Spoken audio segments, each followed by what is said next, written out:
uma fazenda de muita organização do amigo Vênio Aires, empresário e bom irmão. A fazenda Bela Vista, rica em grande criação. Ei.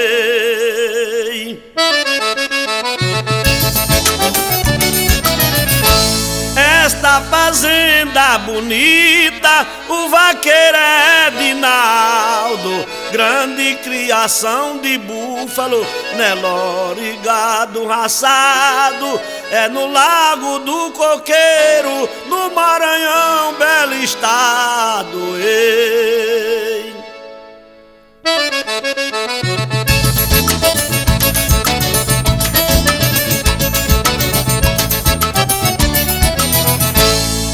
Vênio gosta de gado, que é a sua riqueza. Também cria suas mulas, da fazenda é a beleza. Mas pra ele passear é o trote da princesa. Ei.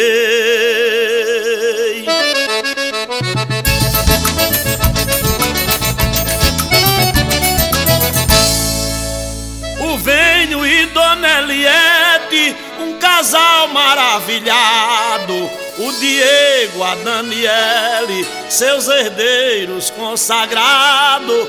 E a Vitória, a caçulinha, o seu tesouro encantado. Ei.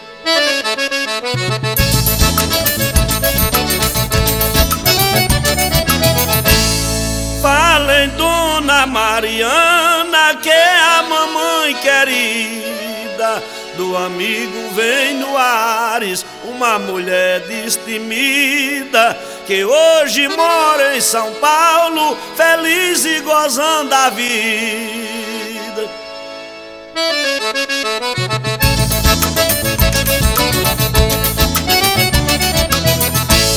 Vênio é de Olinda Nova, assim a toada diz, é região de Taparica, pedaço deste país.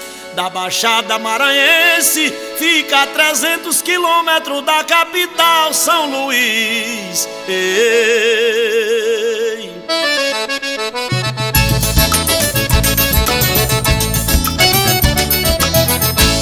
Falo em seu Deus amar, homem de alto valor, é o pai de Vênio Aires, velho grande trabalhador, com 57 anos e velho namorador. Ei.